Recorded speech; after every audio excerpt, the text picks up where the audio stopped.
How's it going, everybody? Welcome back to Sector 6, and today we've got a new Final Fantasy XVI trailer to be looking at. Now, I know there's a little bit of disappointment. We didn't get any Rebirth at the PlayStation Showcase, but I thought it was a good showcase in general. I thought it was okay. Still disappointed. And it is looking more and more likely now that we're not going to see Final Fantasy VII Rebirth until after 16.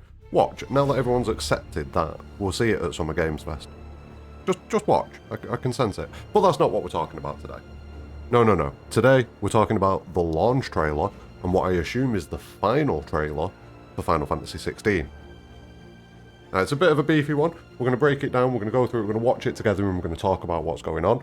So, don't forget, drop a like on the video, subscribe for future content, but let's jump straight into this trailer and see what we've got. So the trailer opens with what looks like a group of people walking towards what seems to be the Crystalline Dominion, and we hear the voiceover. The voiceover kind of goes on throughout this trailer, and there's a lot of things that are said as the trailer goes on, so there's a lot to dive into. And so the conversation as we're going through these first initial scenes is all about the Blight marching on, and about how people are kind of living with a knife to their throats. We see some shots of a Dhalmekian market. We see people being attacked and killed, and we hear someone say that they didn't want to be saved, and that they're all marked now. Yeah, it's a little bit weird that, you know, people are being attacked and they're talking about not wanting to be saved. It seems like we're in Dhalmekia. It might not be, but it seems like it is somewhere in Dhalmekia. And we see that tattoo on this character's cheek, the same marking that we see Clive ends up with, the same marking that we see that group of people that he's with, the Bastards, that mercenary group. We see they've all got that marking. And I would assume that this is something to do with being a bearer. That would be my guess, that these people with this tattoo, they are bearers. I can't remember exactly if we've covered this previously. Yeah, I'm interested to know what's going on with this. It might not be that the tattoo means that they're a bearer, but it means that there's something else. Maybe they've been enslaved by somebody. And if that's the case, I would assume that it's the Holy Empire of Sanbreque, because that's who we know that Clive has been taken by when we see him at the start of the game. You know, when he's working with that group, when he's working with that man called Tiamat, and he's called Wyvern, and he's got the same tattoo on his face. So, yeah, there's a couple of possibilities there for what it could be, whether it means people who are the bearers, who can use magic without needing the crystal, essentially, or whether it's people that have kind of been enslaved by Sanbreque, potentially. Let me know what you think, which one you think it is. It's possibly something that we've already seen. My brain's just forgotten it. Maybe that's the case. Maybe that's the case. So we carry on through this. Like I say, we see people getting killed. We see death. We see death. But then we see a shot of Clive, and he's kind of stood there looking a bit upset. He's got a tear rolling down his cheek. And then we see this shot of what looks to be a burning city. And I've zoomed in on the flags. This is Rosaria. Now, I don't know if it's the actual main capital of Rosaria, or whether it's the Phoenix Gate, which is something that we've learned about in previous information, just before they go to war to attack the Iron Kingdom and take the crystal for theirs. They go to the Phoenix Gate first, and that's where things go down. So I'm not sure. And also, this is an older Clive. This is a much older Clive. So this seems like something else happens in the future to do with Rosaria. Because, yeah, I've zoomed in quite a bit on those banners that you can see hanging. And it does look like the Rosarian banner and the Rosarian flag. So, yeah, not too sure what's going on here. I know we do have a flashback, but I don't think this is it. Because in the flashback that we see young Clive. We're in control of young Clive.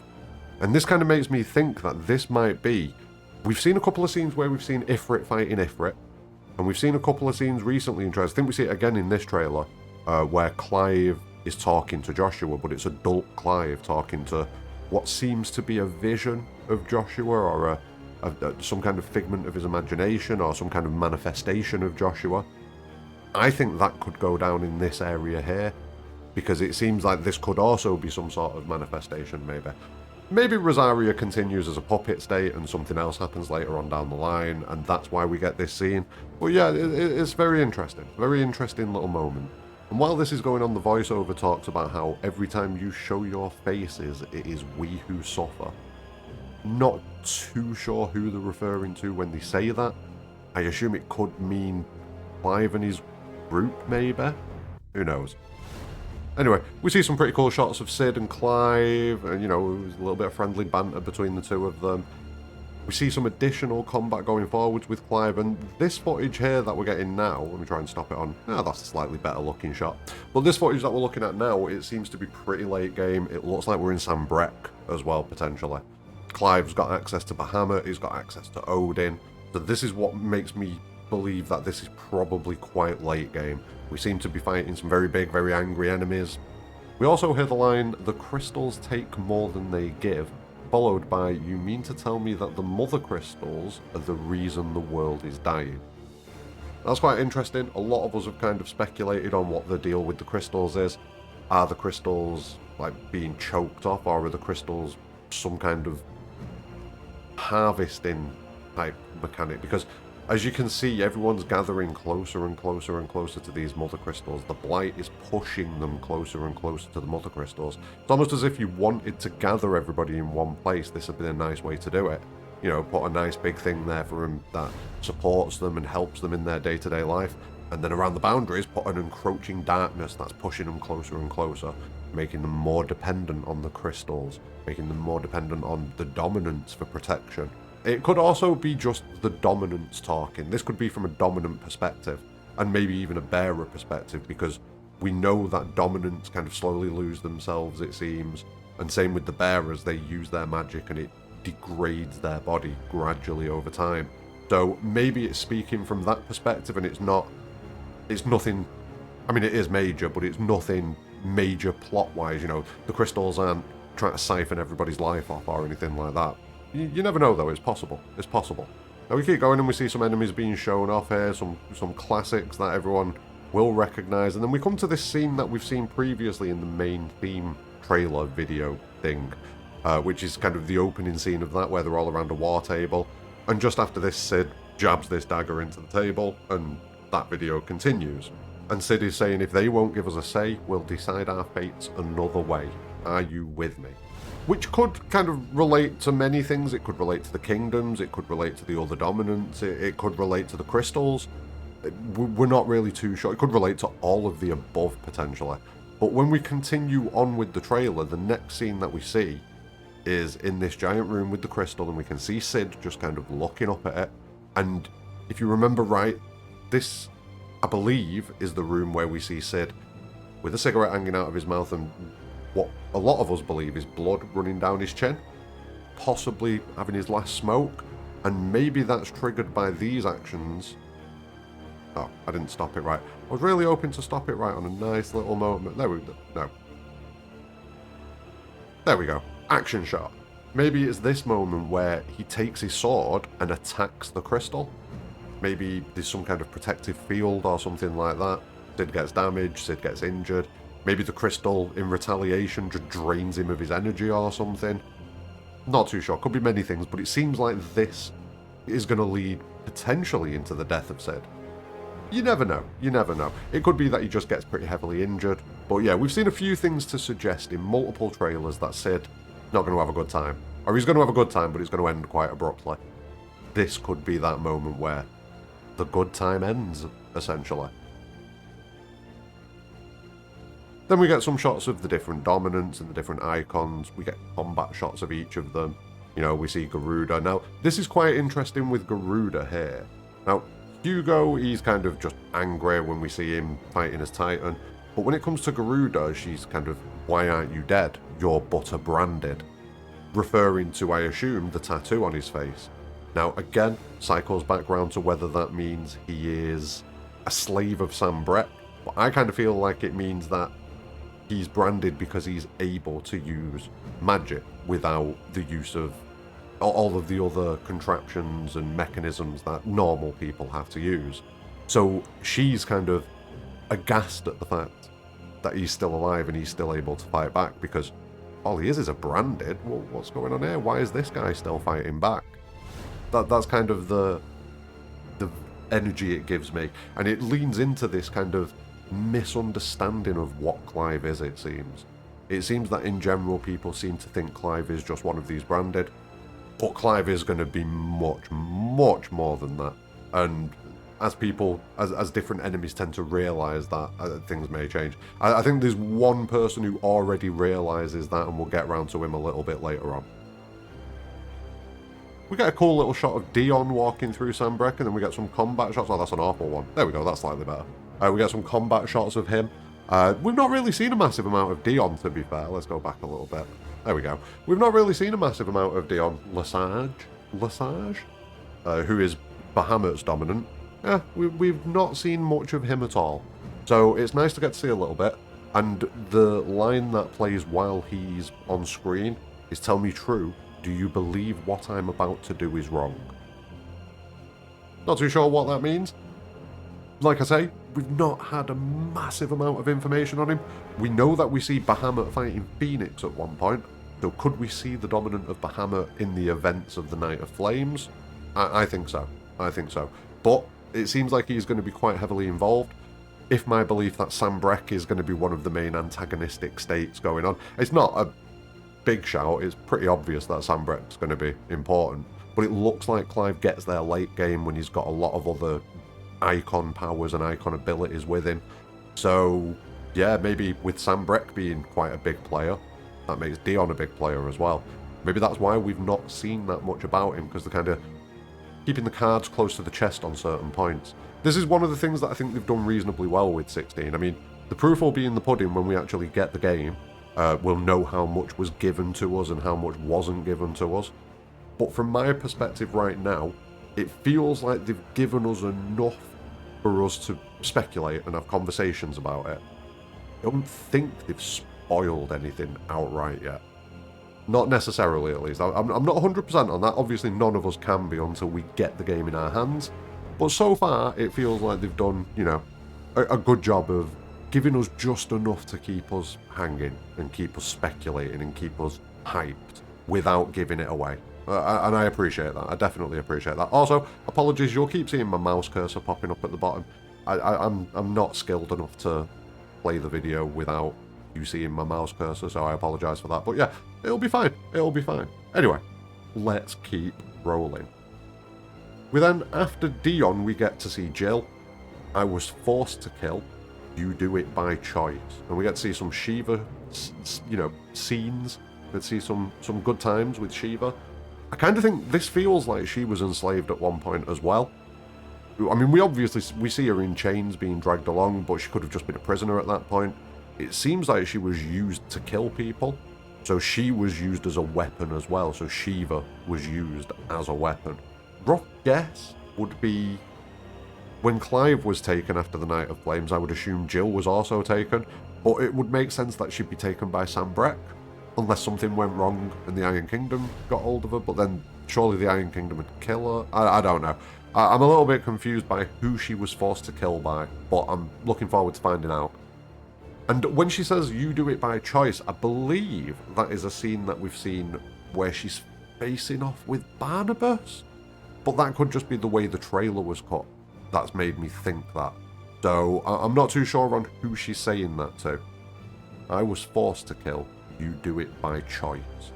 Not 100%. Let me know if you've got any insight on any of these things as well. If you remember something from a previous trailer, let me know. Drop it in the comments below.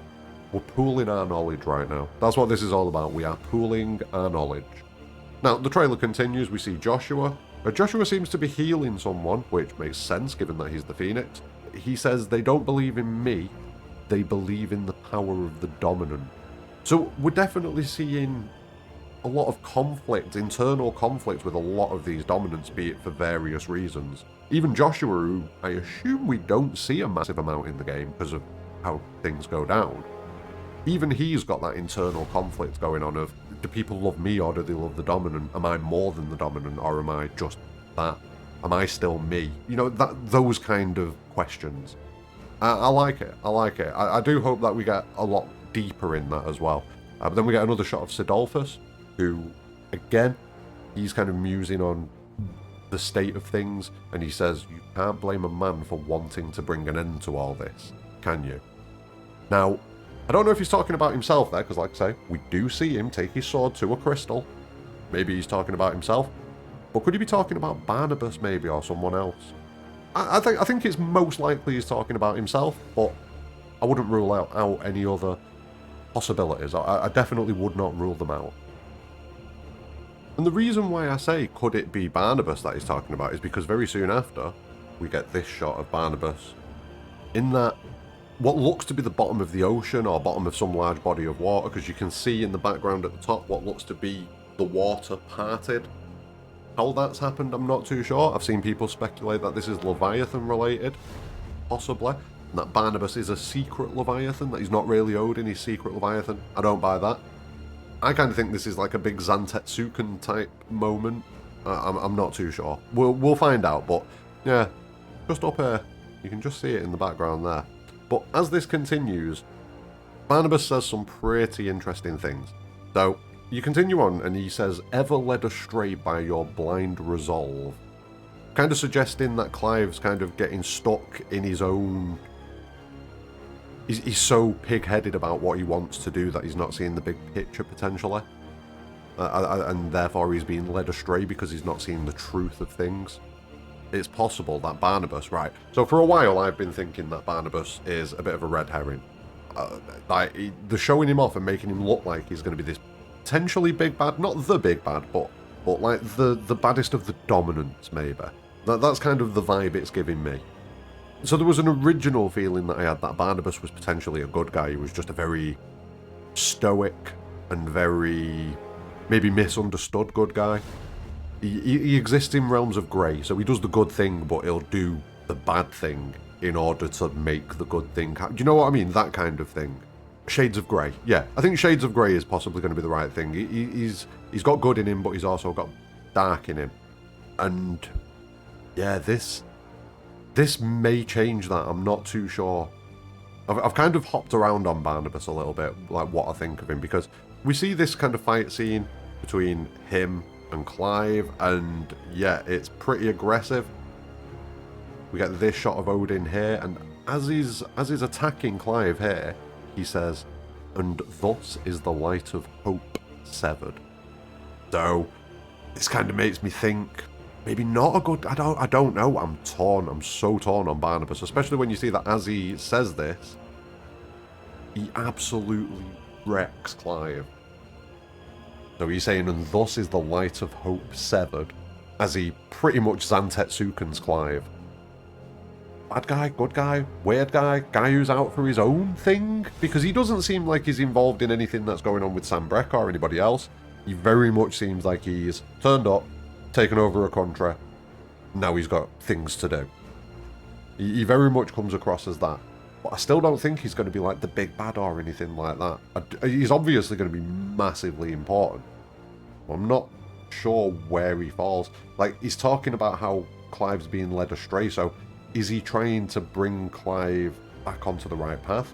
Or is he talking from the perspective of a crazy bad guy? And that's why he's saying, and thus the light of hope is severed, because he believes that by defeating Clive he can remove hope. Maybe that's what it is. But yeah, really cool scenes. Cannot wait to reach this section of the game, because yeah. Now after this we cut to scenes of Clive walking, and then we see him summoning Ifrit, and he says, we don't need your salvation, we'll save ourselves and we'll do it on our own terms. I'm not too sure where this fight is taking place, I'm not too sure what point in the game it is, I assume it's reasonably late on. But yeah, really interesting stuff involving Barnabas, really cool looking stuff with Barnabas, and then with Clive on his own afterwards where he's summoning Ifrit.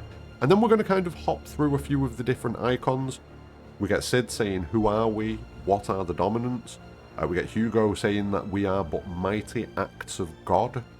We get Benedicta saying, enough of this, I use my talents to my advantage, and you would tell me there is a shame in that. So we're kind of getting each person's kind of core vibe here, I think. So with Sid, he's very questioning about things. He wants to know what's going on. He wants to know why he is what he is. What are the dominants? Where does this come from?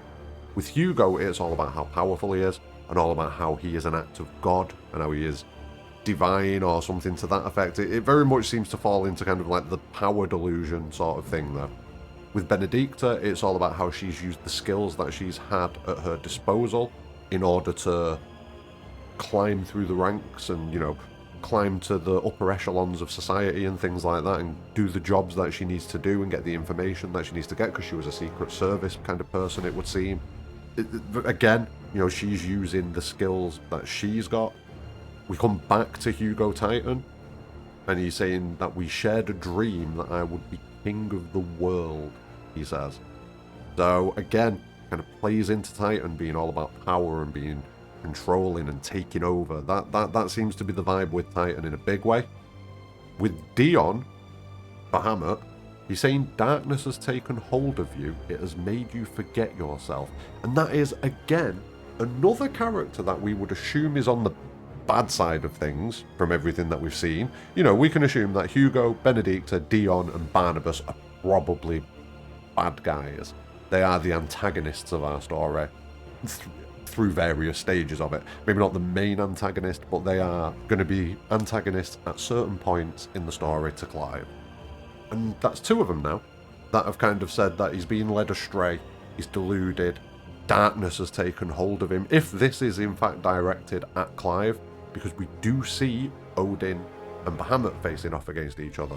So Sambrek versus Waloed, Dion versus Barnabas, so maybe this conversation happens there. We do see it on screen now while Bahamut is fighting Clive, but you know how they cut these trailers together, it could be at any moment. But yeah, if it is talking to Clive again, it's interesting that's two of the antagonists that are saying that Clive's been led astray. Clive's kind of leaning into the darkness or something like that. We carry on and we get Jill saying that she doesn't want to be a monster, which, again, that's kind of feeding into the whole dominance thing and not really having a choice in being a dominant. And, you know, she's obviously not very happy about it. We heard her earlier on in the trailer talking about how she was forced to kill and that she didn't want to kill. Jill's obviously got some problems with being a dominant, and it makes sense given the life that she's led. You know, she was handed off to Rosaria, it would seem, and then she was kidnapped by someone after the events of Rosaria. Yeah. She's not having a good time. She's not having a good time, it doesn't seem. And then we see Joshua fighting against what looks to be the Infernal Icon, the one that attacks at the start of the game, seemingly, or in the flashback, you know, on that night. And Joshua's saying, I have to stop him, I have to save them. So he's kind of gone into single-minded mode, maybe, to protect people. Possibly to protect Clive. It's starting to feel, to me, like potentially the whole reason that Sambrek attacked was to get Clive, possibly. I don't know. Like, Joshua's trying to protect him, he seems important. Clive's the one that's taken, and Clive's the one that's kept for years. I don't know, maybe there's something in there. I don't know, maybe I'm reaching a little bit there. So then we get to Clive and Ifrit, and it's a pretty fun one, this, because this is the arena where we see the Typhon fight happening. I'm 99% certain this is the arena where we see the Typhon fight. And Clive is saying, I made a promise to my friends, and it is they who will give me the strength to end your reign. Now, who could he be talking to there? Possibly he's talking to someone like the King of Sambrek, the Emperor of Sambrek, maybe. But maybe he's not. Maybe he's talking to something else. Something that's not so much reigning over people, but reigning over everything, as like an all-powerful icon, maybe Typhon. It could be that he's speaking to someone else and these two scenes have just kind of been cut together. But, yeah. It's interesting that he says that line while he's seemingly in the arena where he fights Typhon. Things just keep making me think Typhon's going to be mega important. Things just keep hinting that to me. Now, moving on, we see a couple of other weird shots. This one is very interesting, with a giant crystal coming out of the ground, it seems to be. Now, I'm not 100% where this is. I'm not massively certain where this is. It could potentially be over the Crystalline Dominion, because as we see in the next shot, directly after this one, we get a shot of the Crystalline Dominion with... You've got this giant structure, this giant crystalline structure here, but as you can see at the edges over here, it's disintegrating, it's coming apart. We'll just go back a little bit more again, just so you can see it again. I've gone too far there. But yeah, just watch. Look, it's disintegrating. You can see all the bits falling off it here and here and here and here. So this is possibly a very late game shot. It seems to be the Crystalline Dominion because we see those bridges that are running out, and if we look at the artwork for the Crystalline Dominion, it seems like it fits in. You can see these spires in the background there where the sun is poking through the cloud. So yeah, I would guess this is the Crystalline Dominion. That feels about right to me. Let me know if I'm wrong. But yeah, it feels like it's going to be the Crystalline Dominion to me, which we've not really seen that much of. We've not seen much of the Crystalline Dominion at all. What's going on here right now? Yeah, this feels mega late game. That's why we only see it for a split second. Anyway, moving on. We get more shots of Barnabas and Odin fighting against Ifrit, and Barnabas is saying, "Your efforts will avail us not." It's just standard, like, you're going to fail, mate. It's that kind of vibe. So nothing major there, but it's just cool to see. Now, this is the moment where you realise that I've downloaded the Dutch version of the trailer because it was the only one for some reason that I could get to download in 4K. It's weird. It's very weird. Essentially, these screens just say, "The legacy of the crystals has shaped our destiny for long enough." It's the same thing that we've seen a few times already. So, you know, nothing new, nothing major. But it does kind of feed into that whole breaking the cycle, the end of the crystals kind of thing, which we'll get to in a second for sure. But yeah, just ignore the fact that these are Dutch. Don't worry about it. Now, we continue on and we see some shots of all the different, like, dominants and things like that, but then we got a really interesting shot. I nearly stopped on it. I was so close to actually stopping on it. Where is it? That shot of Odin is ludicrous. Ludicrous. Where is it? There. What is going on right here? Like, I'll put a better screenshot of it because I've got some 4K screenshots that I can put up where it's not relying on me pausing it at the appropriate time. But yeah, what is going on here? I don't actually know what this is. Yeah, I'm not too sure what this is. It looks like it could be something to do with Odin, potentially. Because you can see on the red circle, there's kind of like some markings going around, you know, in the centre of it where the sword's protruding from. Kind of some markings, and they look very similar to the markings that we've seen when Clive uses Odin's powers, when Clive channels Odin's powers. It looks reasonably similar to that. I'm not sure if that is what it is, but that's the best I've got at the minute. So if anyone's got any ideas or suggestions revolving around this shot, let me know, because, yep, I am not sure. I am not too sure. Best guess, Odin. That's what I've got so far. Or something unseen, maybe. Who knows? We see a couple of shots of, like, the boat. We see Shiva. We see Jill. Everyone's kind of very Clive-based. And then this shot at the end here is quite interesting. We see Clive kind of powering up. And we see what I believe is the Iron Kingdom's crystal. There we go. I believe this might be the Iron Kingdom's crystal because we've seen this before in a previous trailer where you've got kind of like the preacher-looking type guy, the acolyte-looking guy who's kind of stood in front of it, definitely representative of the Iron Kingdom, talking about how they purged people of their corruption. Because, as we know, the Iron Kingdom, they're not a fan of dominance and stuff like that. They just kill them. And, yeah, this looks like that same place. And it looks like Clive's destroying it. So, we've seen a lot of crystal destruction in this trailer. Or at least attempts to destroy a crystal. Or a crystal in the process of being destroyed. Like, we've seen Clive actually seemingly destroy this one. We've seen Sid try to destroy one. We've seen the Crystalline Dominion with a giant crystal structure kind of breaking down and disintegrating. Yeah, I'm getting the vibe that these crystals are in for a bad time over the course of Final Fantasy XVI. It's not looking good for them, let's put it that way. It is not looking good for them. And then the trailer kind of wraps up. We get, you know, we close the book on Final Fantasy XVI after the crystal's been destroyed. I don't know if that's meant to suggest anything. Maybe, it probably is. It probably is. But yeah, that is the trailer in its entirety. I think we've broke down most things and touched on most things and what could be going on and what is going on and things like that. The only thing that we have left is right at the very end, after the book's closed, the book fades away, we have this shot of what looks to be ether kind of dispersing into the air above a few buildings. And again, I think this feeds into this destruction of the crystals thing, this theme that we've had going through. Because this looks to me like Sambrek's crystal has been destroyed.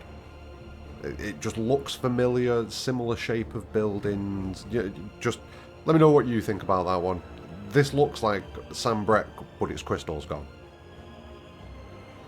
Don't quote me on that, because I might be horribly wrong. But let me know what you think. This is it. We're real close. We're not going to get any more information after this other than the demo, as far as I can tell. There is an interview that's been done with Koji Fox, which I will probably look at tomorrow. I'm not going to have time to do it today. We might not have time to do it tomorrow because I'm doing some decorating. We'll see. If not tomorrow, Sunday. Yeah.